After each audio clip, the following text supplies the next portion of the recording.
You are entering the realm between the hidden and forgotten, a slipstream caught between realities, a secret museum of the esoteric, the private library of shadows, all taking place in a world forged from mystery and caught between logic and myth. You are entering ParaReality.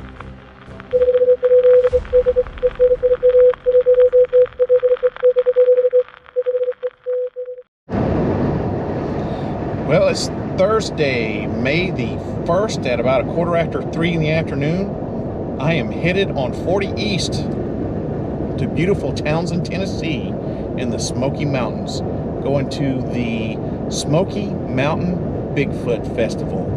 This is my third time going to the festival, second time as a podcaster. Had a great time last year, got a lot of good stories out of the attendees, sold a little bit of merch, got my name out there. Looking forward to doing it again this year, hoping it'll be a little bit more successful than it was last year. Don't know, we'll find out. Keeping my fingers crossed though that the weather holds out, because it is supposed to rain again like it did last year. Last year was a disaster. It was just flooding all over the place. It was muddy, wet, and miserable for the first part of it. It's supposed to rain again this year. Hopefully the weather will hold out though, we'll see. Anyway, that's about it. I'm heading east. I'll be in Townsend probably in about 2.5 hours or so. So see what happens when I get there. See ya. Well, it's about 10 minutes until 5. Still on the road. Just a couple of minutes ago, I made a stop at Buc-ee's to get some bold and spicy buck nugs for a snack. Make a pit stop. Get some ginger ale. I'm back on the road. Still headed east to Townsend. Weather's holding out. Looks really good this far east. Hopefully it'll hold out for tomorrow and Saturday. So yeah, I just keep my fingers crossed for that. So that's it. Next stop, Townsend, Tennessee. Well, it's 10 minutes till 7. I have finally reached the Great Smoky Mountains National Park. I am about just a little over 10 miles from my destination, Townsend River Breeze Inn. Gonna check in, then we're gonna go find something to eat, and then get ready for my adventure to the Elkmont Ghost Town tomorrow. Hope it doesn't rain it out. We'll see. The only thing I can do is just hope. Get you some shots of everything here in a little while. All right, well, I'm pulling out here. It's like they're getting the road set for the 5K Bigfoot fun run in the morning. Trying to navigate all this. Just checked in, and now I am headed to the Abbey to get something to eat for dinner. Thought, why not just film my little trip here through Townsend, Tennessee.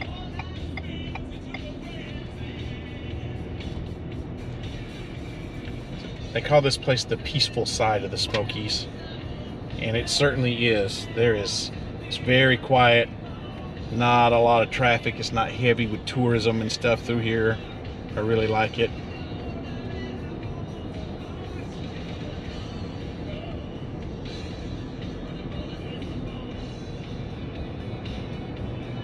Now coming up here on the left here in just a minute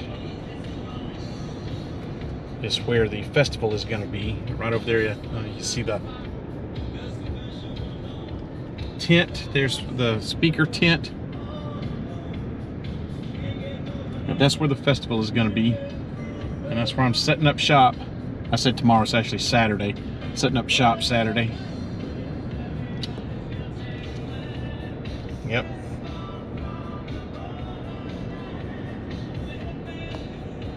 I'm going to be pulling up to the Abbey here in just a minute, and I'll give you some shots of that. Alright, so I'm pulling into the Abbey, which is one of my favorite places to eat whenever I'm in Townsend.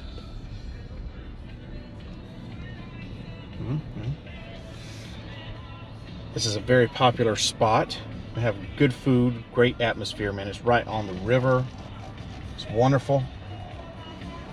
Let's see if I can find me a nice spot to park here. You can tell parking's at a premium. Hoping that I can find me a nice good handicap spot. We shall see. But there's the Abbey, there's the church and everything. I'll get a better shot of it for you here in just a couple of minutes. Well, I did not get a handicap spot, but I did get a pretty good one. But here is the Abbey.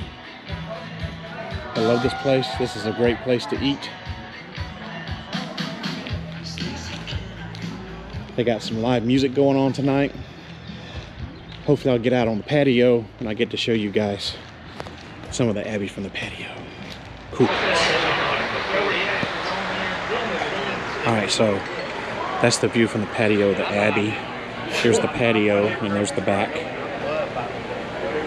And then there's nothing that way. See if I can walk around.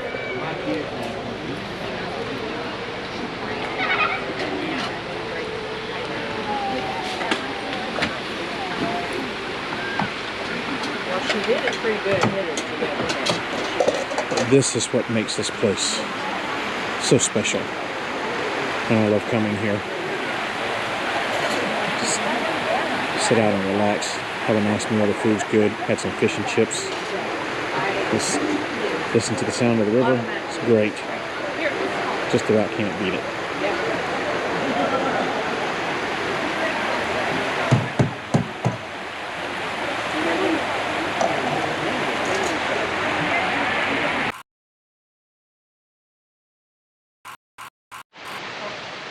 So I have made it to Elkmont Ghost Town finally, or as I call it, Elkmont Campground. Some of these cabins have been restored, such as this one. Very nice. Look at that fireplace, love it.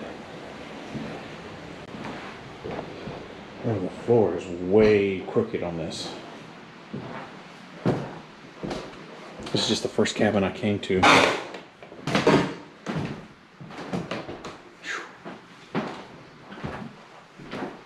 It's kind of creepy. Oh, there's a toilet. Wow.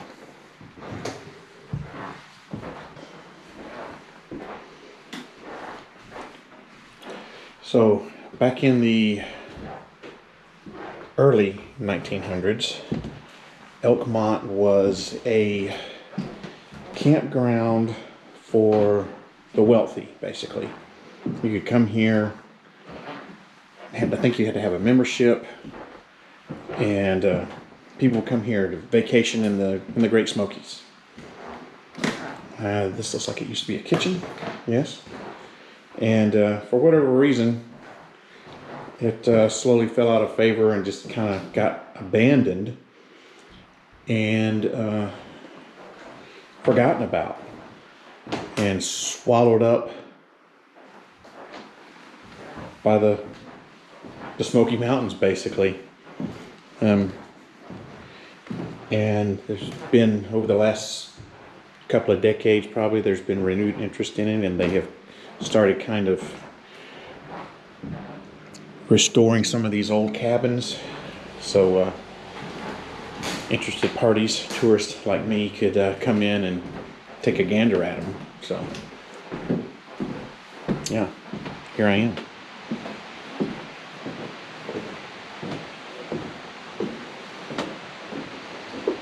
There's supposedly more to this campground. There's a trail somewhere that leads to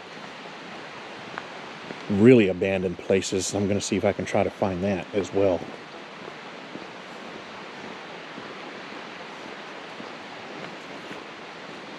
Here's an example of a smaller cabin right here. Look at this. Ah, now this is my type of cabin right here. I love it. This is the perfect size. Bedroom here. Bedroom there. This would be, I would call this the dining room. Oh look, there's another bedroom. That's a big bedroom. Wow. Le kitchen.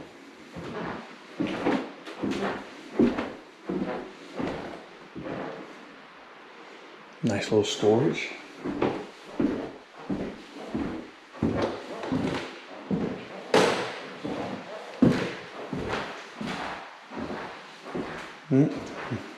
It's the bathroom. Of course, they have all those blocked off. I guess because dumbasses would actually try to use the toilet. That's stupid.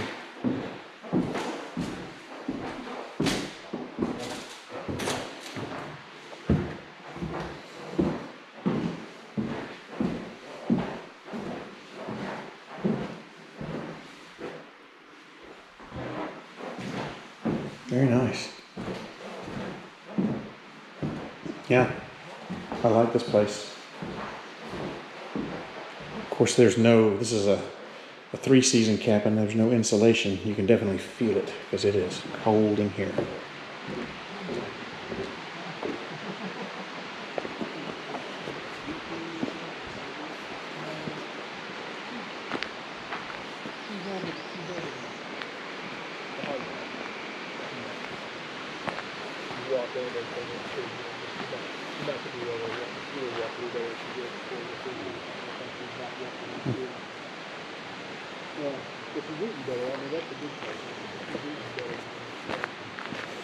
So I'm not going to go into every building.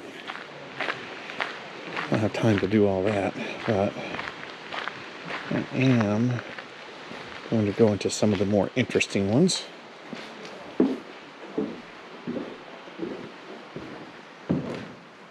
Oh, wow. Nice.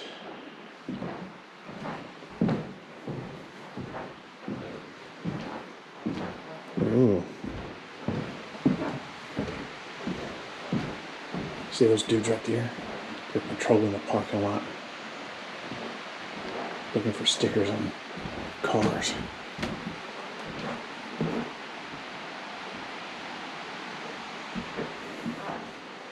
You're supposed to have a parking permit, but I didn't get one because I had to go almost 7 miles back down the road because they don't sell them at the park where you're supposed to park. To be able to come view all this, they don't sell the parking passes. Like, oh, you have to go 7 miles back down the road. So I'm like, no, I'm not doing it. It's a scam. Oh, this is a pretty big one. I like it. This would be the cabin you stayed in if you had hella money right here. Super duper money. Wow, that's all, man. It is.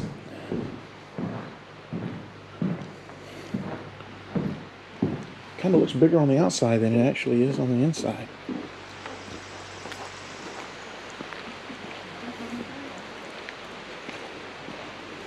I can not fall and bust my ass.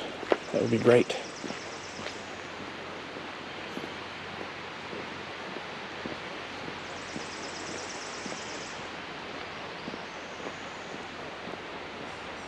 So they actually call this Daisy Town.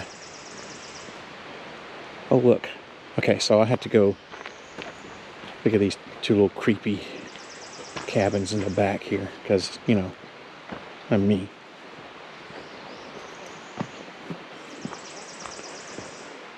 There's not going to be anything to them, just one room shack, but you still had to go see, right? I had to check it out. They all have these great stone fireplaces. See, this is where you stay if you're like me and you're poor and have no money. Or you have just enough money to get you in the club. And they're like, well, you got the minimum, so we're going to give you the shit shack over here. Oh, really? Which one is that? Is that the brown one? No, it's this white one. It's just in the back.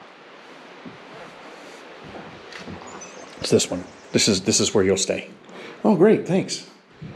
It's nice. At least it has 2 rooms. No, it has 3. Wow. Yeah, see, there's the bathroom, and there's a bedroom. Wow. You sure I don't get the little one room? No. You got just enough money to be on the ground level, just a little bit above. So we're gonna give you the white shack, the nicer one.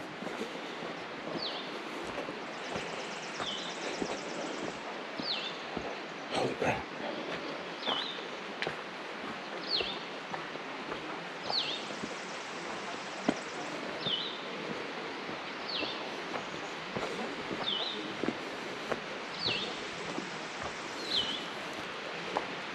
See which one of these piques my interest.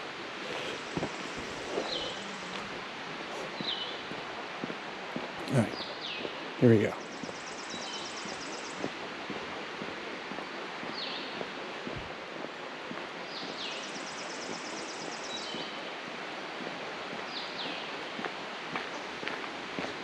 Nice.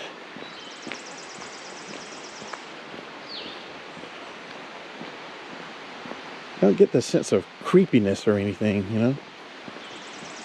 And there's a car coming, driving like a bat out of hell down here. Alright, I'm gonna go into this one. This one looks pretty cool. Let's see what we got here. It's another big one. Instead of stone, this is a brick fireplace. Obviously restored, I bet. Wow.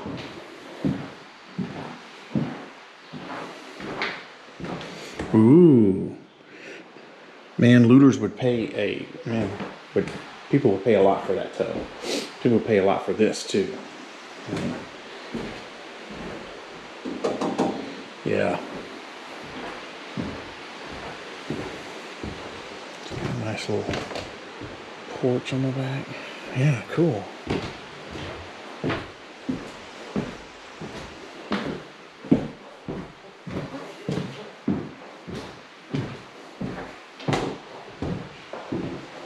Dang, there's another porch back here.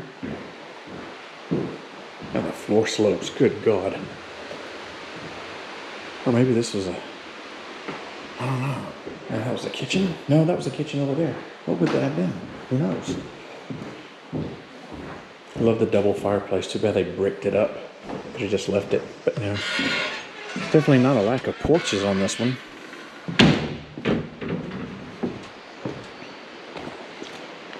Like multi-family thing. Alright. And then, of course, I'm going to have to go into this one. Because, you know,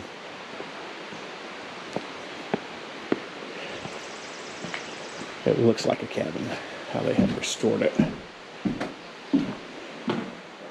Wow. Love it.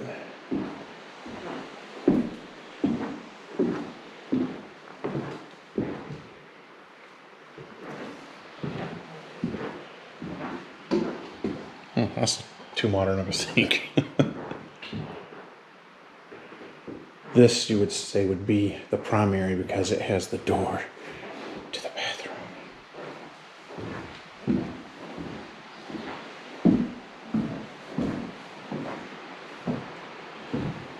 I love the little porch there, and then you come up over here to the side, and here is the kitchen with its own private entrance. Nice.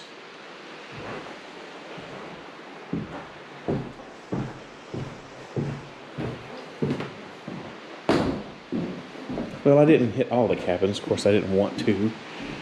But hit a pretty good bit of them. So that is my tour of Daisy Town, also known as Elkmont Campground. I'm going to try to see if I can find the secret trail to the rest of the cabins. I don't know. We'll see. Well, I have not found the rest of the ghost town, but I did find a cemetery. I think I might be able to get in, as there is, I mean, it's just a freaking carabiner right here.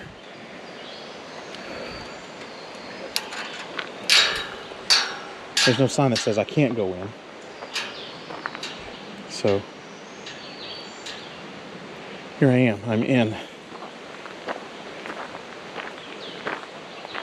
Wow. It's a pretty big cemetery for it to be in the middle of nowhere.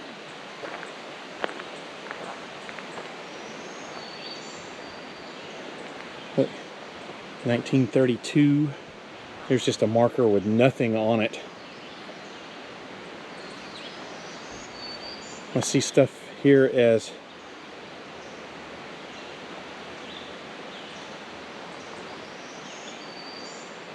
recent as 2020. So, I mean, I guess it's still an active cemetery, so to speak. But it goes on pretty far.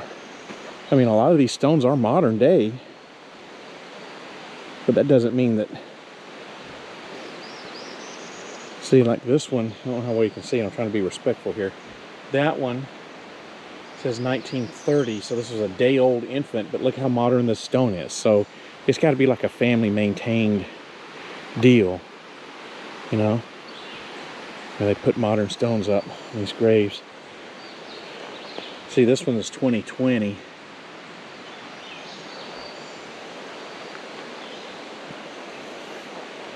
Wow, it just goes on down and around.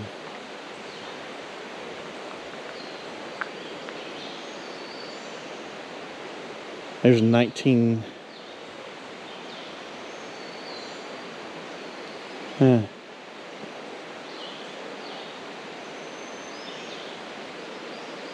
doesn't make sense. That says born January 1st, 1947, died April 4th, 1928. I think maybe they got that backwards. Here is one that's less than a year old. Or over a year, just a year old. And there's her little NLC marker, Marjorie L. Cook. Some of those in the background are very, very modern.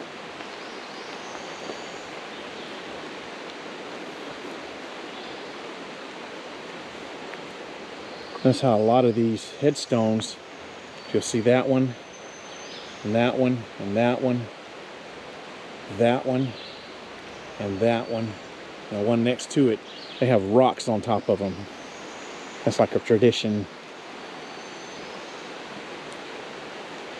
Teatster, that seems to be like a whole family.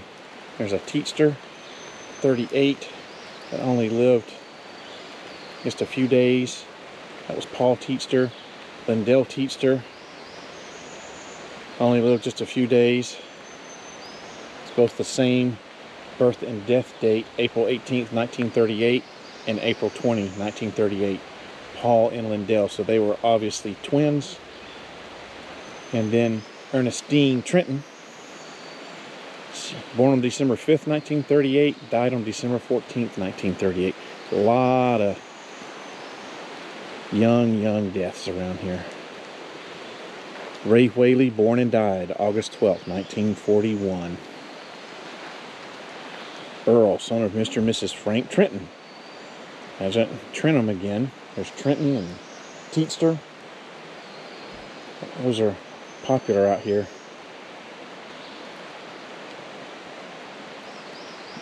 Born March the 2nd, 43. Died March the 10th of 43.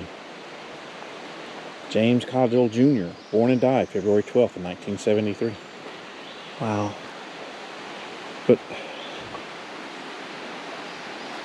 down there is some of the old campground, because you can see foundations from cabins and stuff, or from some, I say cabins, some sort of structure it looks like. I could be wrong.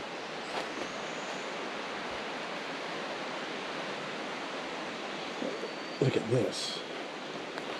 This is very interesting to me. Wow. What does it say?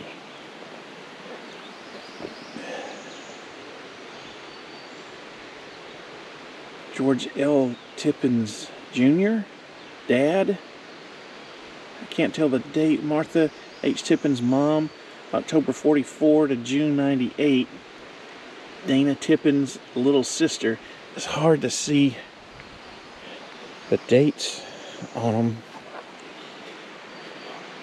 Wow, that has a bunch of... And then there's this over here. Brown. Father, Ernest Mason, July 29, 1929. June 13, 1991. Daughter, Rebecca Heidi, February 21st of 66. May 6th, 93. Oh, she was young. And look at this gigantic quartz crystal rock over here. Man, I wish I could take that home. That's amazing. It's beautiful.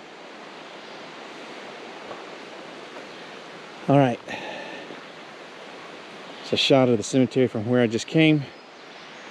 Hopefully I'll have some more later. Well, I did not find the trail that took me to the rest of the hidden city of Elkmont, but I did find Bigfoot Philly cheesesteaks. Now I'm about to go in and partake of me some Philly cheesesteak, Bigfoot style.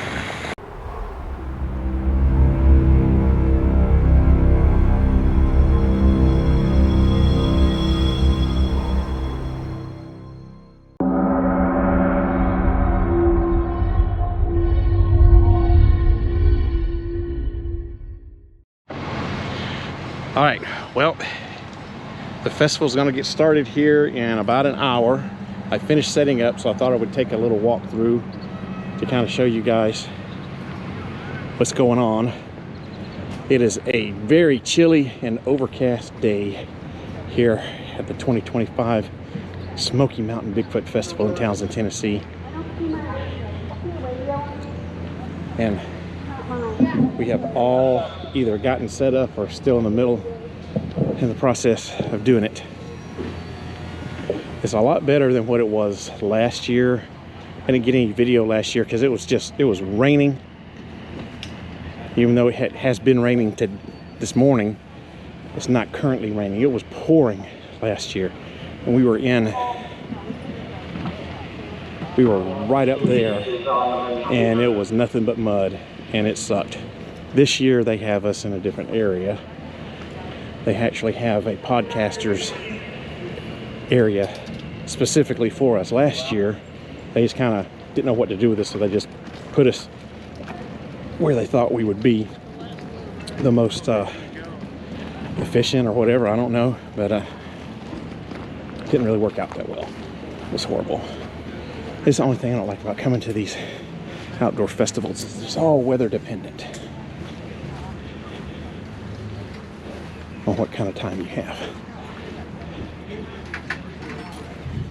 Bigfoot barbecue rubs, nice. Have to prevent myself.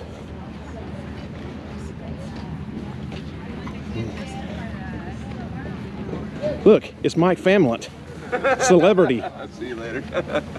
Hey, what's going on? How's it going, man? I was just taking a tour. Yeah. Just showing everybody around. Welcome. This is cool. Hey, what's up? All right, so sorry I had to talk to my buddy Mike Famlett for a second.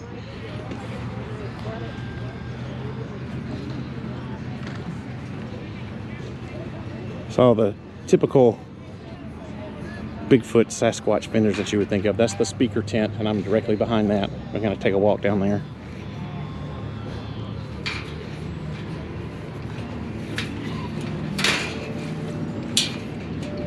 I know Squatch.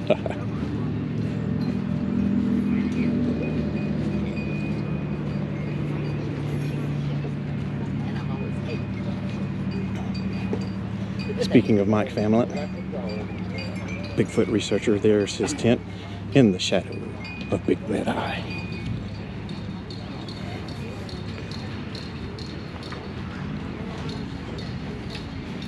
And here we are coming down.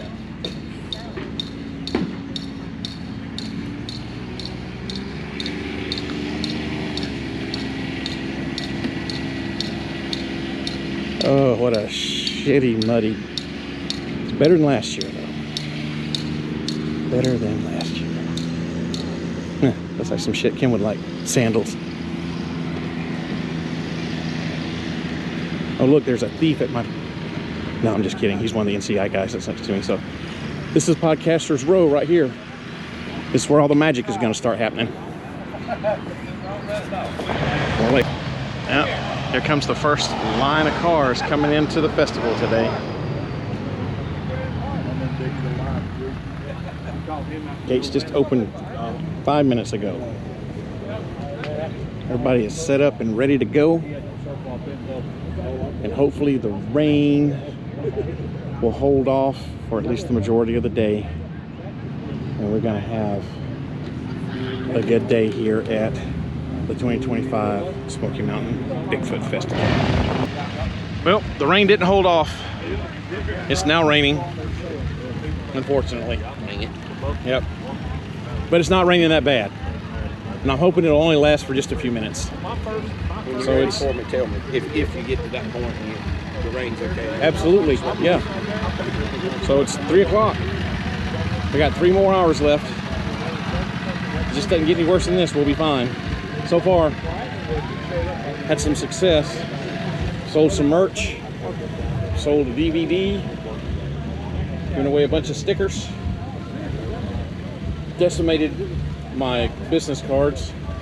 So, and got some really good video, audio, really good stories. So things are going really well. So I'll give you an update later. Dr. I can't remember, Marina Mayer or whatever from Expedition Bigfoot just got finished talking. So yeah, that's about it for now. Well, the 2025 Smoky Mountain Bigfoot Fest is officially over, and it's Sunday, and I'm heading back home. It's almost noon here in beautiful Townsend, Tennessee in the Smoky Mountains, and hate to leave. I love this place, but got to go back to reality and got to go back to work. I actually had a great time this year at the festival. It was a little difficult because I was doing it right by myself. I didn't have any help, but because the podcasting community that I'm associated with all the weird and paranormal stuff, we're such a good, close, tight-knit community that I did have plenty of help once I got to the festival. People helped me set up my tent and tear down, and even there was a big windstorm and my tent blew away. The little stakes that I had holding it down didn't do the job, and my whole entire tent blew away, and people helped me out. So I want to say a special thank you to David and Jason from the Paranormal 411 podcast and all the guys from the NCI show for helping me save my tent and for putting it back up, and for especially to Jason and David for helping me put the tent up in the first place. And I tell you what, Jason is one of the nicest guys you'll ever meet. He took me out to dinner after everything was over with, bought my dinner, and I really appreciate that, Jason. You're a stand-up guy. If you're watching this, I just want you to know that you're one of the nicest guys that I've ever met. So thank you very much for dinner, and I owe you a favor, buddy, and you are going to get a chance to come on the podcast, I promise you. So yeah, I sold some merch, sold some DVDs, sold some t-shirts. The most important thing, though, is that I made a lot of connections. I've got some new listeners to the podcast. I got a lot of good stories while I was there. I got almost double what I got last year. I got 10 stories, so that's like at least 45 minutes worth of content, probably a little bit more, just from the interviews alone. So that was great. Yeah, like I said, the most important thing is that I gained some new listeners, and I made some new contacts.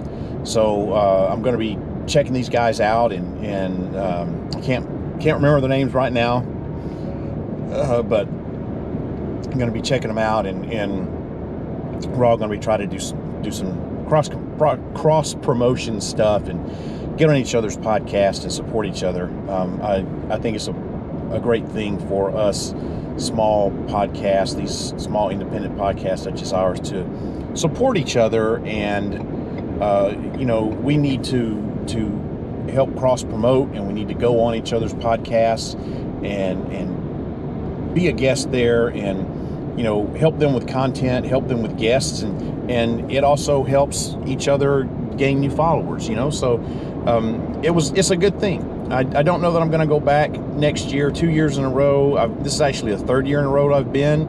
2nd year as a vendor. I don't know that I'll go back next year. We'll see. But I had a great time. The weather was much better. It only rained a little bit. It's just that whole wind thing that sucked. So, yep.